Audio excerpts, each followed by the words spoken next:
Ito mga kaibigan, kaunting po na supply ng petroleum sa Kalakang, Maynila.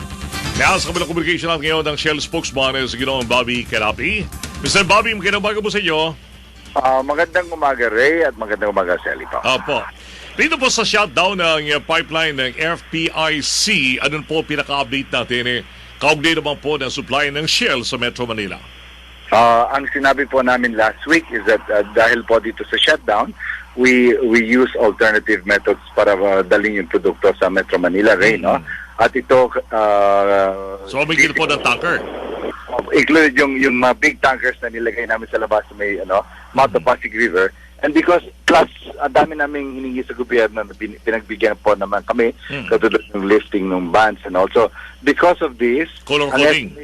Ang estimate namin po magno-normalize po yung supplies namin by mid this week, Wednesday up to Friday po. Pero sinimulan ninyo ho pagdadala ng mga trucks dito sa loob ng Metro Manila? Yes. From day one, we already started sending out the trucks to Poro and to Tabangao, and then we supplemented this with yung mga malalaking ships na naka-station sa labas po ng Pasig River.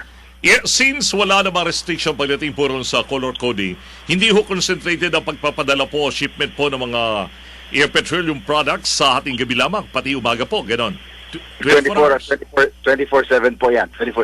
So the lorries were running, kaya kami pumunta sa gobyerno to ask for dispensation to allow us to use these tankers 24/7, especially yung aviation gas na sinasabi natin para sa aeroplano. Right? Hindi lamang kakayanin po ng hating gabi o madaling araw ang ang mobilization ng inyong mga trucks, kundi kinakailangan pati daytime. Kasi po mas malayo ang traveling time. They go all the way down to Batangas. That's about 120 kilometers.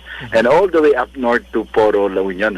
Kaya medyo malayo yung binabiyahe ng mga trucks. Kaya kailangan namin ng 24/7 po. At any given time, ang isang truck po gaano karami po ang bit-bit nitong petroleum products? Yung normal road tankers namin is about 40,000 liters ang capacity. 40,000? 40, yes. Yeah, doon sa 40,000 na yun normally isang gasoline station bago po matuyuan o maubusan ilan pong thousand ng gasolina po ang kinakailangan? It depends lang. Siguro na lang para magandang natin ang if you want to put it to context, yung daily requirements namin from Pandacan is something like 4 to 5 million liters a day po of fuel products ang kailangan namin. Ano ito? Per gasoline station? Yung buong Metro Manila Metro Manila. Yun dapat tignan natin, and then on that basis, anong kailangan gawin mo to be able to supply 4 to 5 million liters a day. Yun ang basehan po natin. I understand sa Quezon City raw po, meron ng naubusan na supply. Meron din.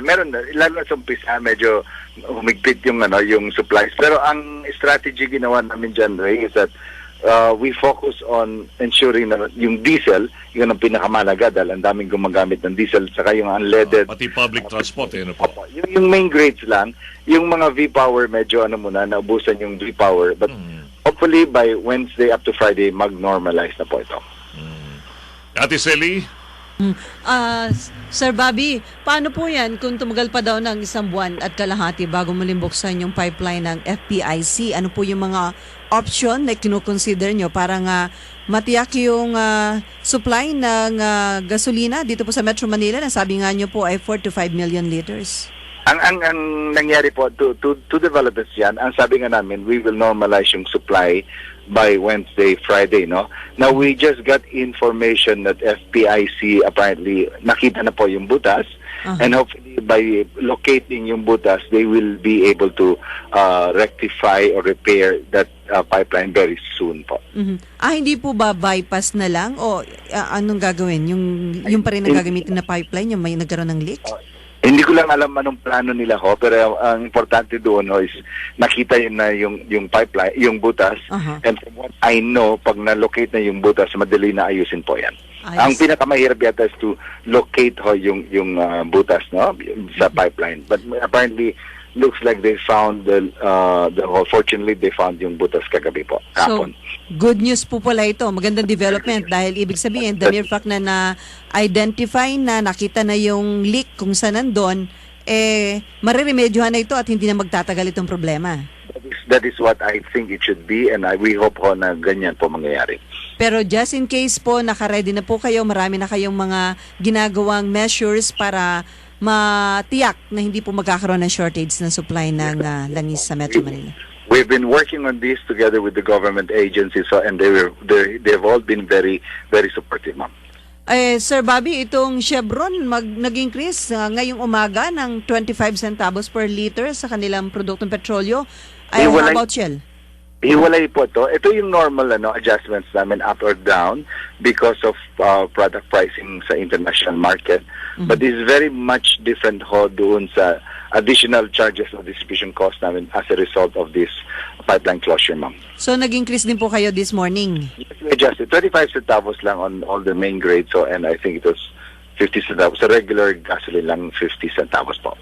So ito yung nakabatay doon sa takbo ng presyo sa world market. Walang kinalaman itong problema sa pipeline ng FPIC. Ang kabuti nito, Sally, is that because of the appreciation ng peso, maliit lang yung adjustment dahil gumanda naman yung exchange rate between the peso and the dollar. So kung hindi po malakas ang ating piso, mas malaki sana ang inaasahang increase sa produktong petrolyo. Yes, ma'am. It would have been higher kung mataas yung exchange rate. Pero mabuti naman yung exchange rate medyo bumaba to about 42, I understand. Kaya mas mababa ho yung adjustment sa pump price. Sa darating po bang mga araw, may inaasahan pa uli na panibagong increase o rollback naman ang aming antabayanan para naman magandang balita bago magpasko? I wish I could say that, but it continues to remain very volatile, especially lumalapit na tayo sa cold months. And as you know naman, cold months means more use of heating fuels in the western countries po, no? And I hope that prices will remain stable, but it continues to remain very volatile po. So pag tumataas yung demand, pwedeng maging rason para tumaas po ang presyo sa world market. That could be the case, ma'am. Yes, ma'am. Okay. Okay, salamat Mr. Bobby, maraming salamat po and good morning. Always a pleasure. Good morning po. Shell spokesman Bobby Canapi.